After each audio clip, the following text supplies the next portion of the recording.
Everybody ready? All right, hey. Thank you so much for joining us today. Real quick press conference as we enter what we in Portland Fire and Rescue call fireworks season. The Monday before the 4th of July tends to be when we start analyzing data about fires, looking at those that were caused by inappropriate use of fireworks. This inappropriate use of fireworks has led to an ordinance, and we're going to discuss all that here shortly. We brought you here to the Hawthorne Bridge, located in downtown Portland, because this is where we want you to go on July 4th. This is the best location to see a professional show. Right here behind me, there's going to be a barge. There will be more than one person here with you, so when you come, plan accordingly. But this is where we want you to come, right next to Fire Station 21, which is why we brought you here at 5 Southeast Madison. Now, without any further ado, I'd like to bring up our Fire Marshal, Carrie Schimmel. She's going to discuss the ordinance and the direction we took as a result of some of the incidents we saw a few years ago and why we have a ban here in the city of Portland. Chief Schimmel? Thank you. My name's Carrie Schimmel, Fire Marshal for Portland Fire and Rescue. Thank you for being here. I just wanted to be here to really remind the community that there is a firework ban. In 2022, the City Council passed an ordinance that I, as a Fire Marshal, strongly support. That bans the use of fireworks in the city limits. We had two very significant tragic events that led up to this ordinance. One was 2017, the Eagle Creek fire, where 48,000 acres were burned just by the use of a single firework. And then we also, in 2021, had a triple fatal. That was the cause of that fire was also at an apartment complex. The cause was also fireworks. So just a reminder for the community that for those that might be new to Portland, there is a firework ban in the city limits. And I agree with Rick, come down. There's a great show. There's also some great professional shows outside of the city that we really want to strongly encourage, leaving it up to the professionals and enjoying, obviously enjoying the Independence Day, but coming to a professional show. And I am going to ask our senior fire investigator, Lieutenant Jason Anderson, to talk about the enforcement side of it.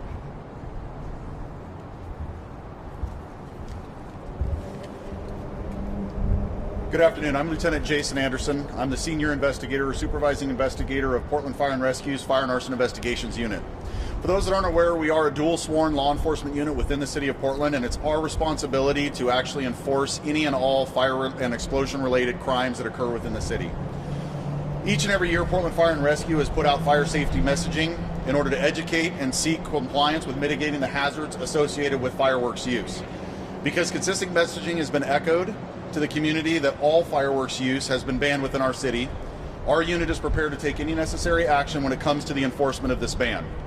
So our investigators are going to be increasing staffing during the 4th of July holiday in order for our mission to be to aggressively investigate any and all fireworks related fires that result in either endangering personal lives or property that occur within the city.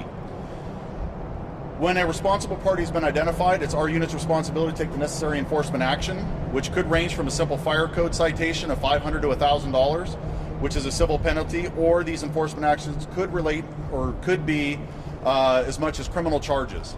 In the state of Oregon, just the possession of illegal fireworks is a Class B misdemeanor, which is punishable with a $2,500 fine and or 6 months in jail.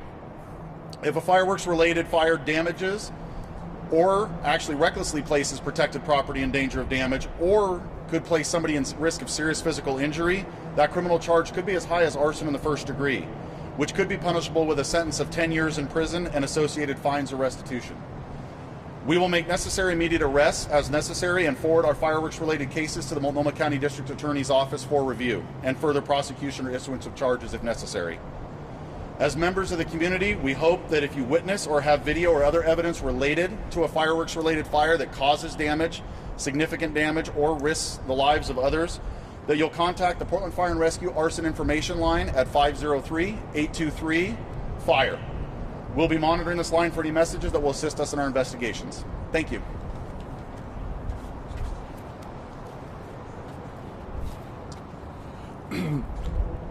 Now, in case you weren't aware, the city of Portland is an extremely busy city with regard to our public safety outreach and activities. And all of those emergency calls roll through our Bureau of Emergency Communications, BOEC. Jamie Cuddy, the Public Information Officer for BOEC, is going to come up and talk about the significance of the call volume increases and what we are asking you to do throughout this period of time as we see incidents occur.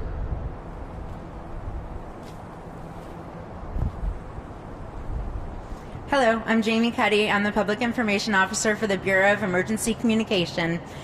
At 911, our top priority is responding to your emergencies. So if you need a firefighter, if you need a police officer, if you need an ambulance, if there's a threat to life or property happening now, 911 is here for it. If you hear a loud firework, that is not what 911 is for. On a typical day at the 911 call center, we can receive up to 200 calls in an hour. On the 4th of July, we can get twice that, so up to 400 calls in an hour. So we're asking for your help to keep our call takers available to respond to your emergencies by using good judgment on when to call 911. Thank you.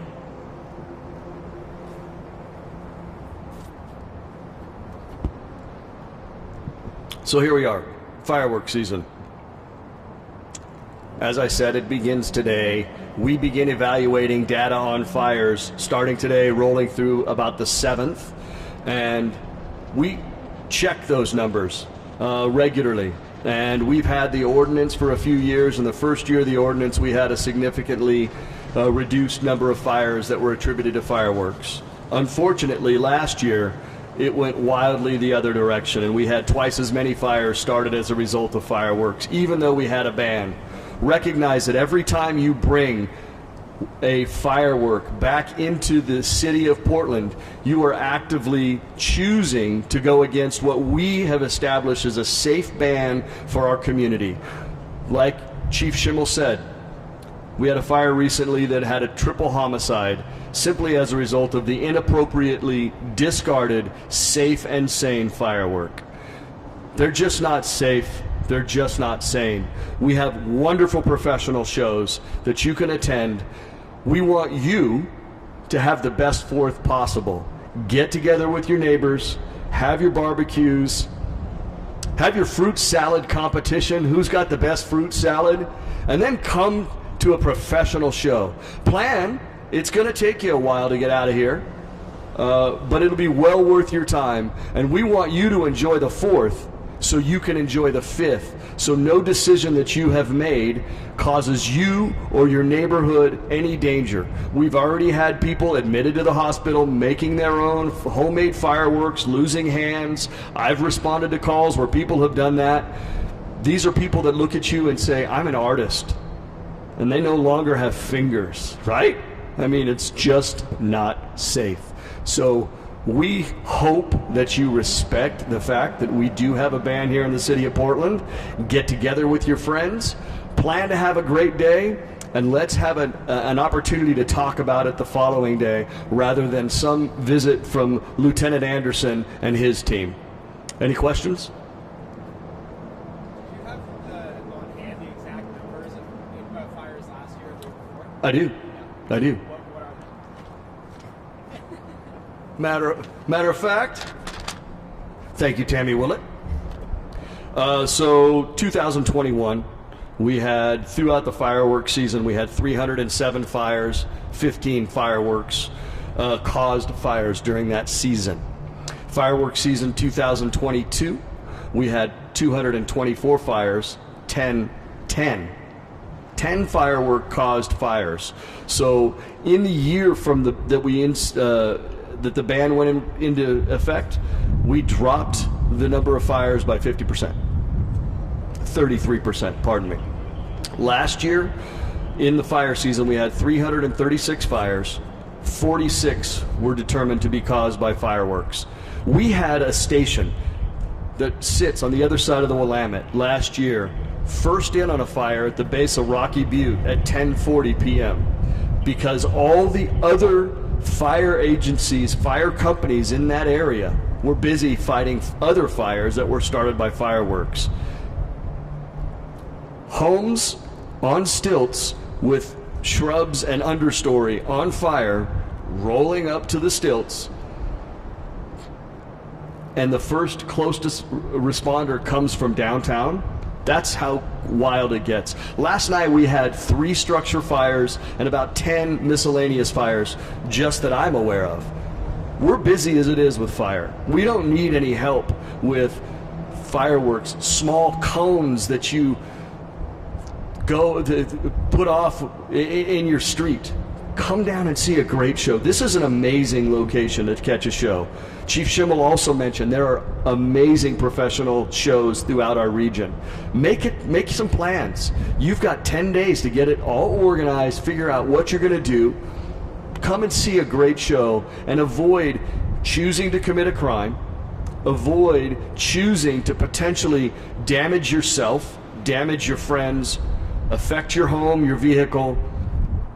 It's just not worth it. So we're hopeful that you, as the citizens or those that are within watching this in the city of Portland, recognize the importance of this. We could talk about how it affects our pets. We could talk about how it affects the soldiers and their PTSD. That's all reality too. I mean, there's just so many reasons that say nope, nope, nope, nope, nope.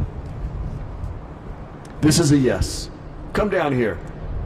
Any questions? Do you have the exact numbers of firework-related deaths or injuries? I do not have the specific number of deaths or injuries. There are often injuries that probably aren't categorized within our data here. I know, and I'm going to 10 years back, but on the July 6th, people are still trying to do their stuff, and that was the call where the gentleman literally blew his hand off of his body. We responded, and he had part of a hand bone stuck in his chin. Does the agency track something like that? Could I get that later on? I can investigate. If you send me an email, rick.graves@portlandoregon.gov, as to your request, we can see what we can do. Yeah, for sure. And there's injuries every year. I have a friend who works over at Emmanuel. She gave me a message the other day, said we've had our first firework injury of the year. It happened last week. So they're already starting. People are already trying to have their celebratory fun, and they're unfortunately injuring themselves or others.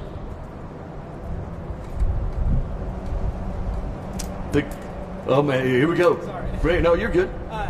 Is there any idea or any theory as to why the stats went up so much last year, 2 years after the ban, as opposed to immediately after the ban? No, I mean, Speculation. yeah, it's total speculation. I mean, I could say it and it would become law. That's the silliest thing, right?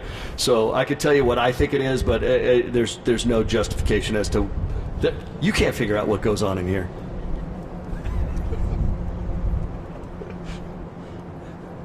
Yeah.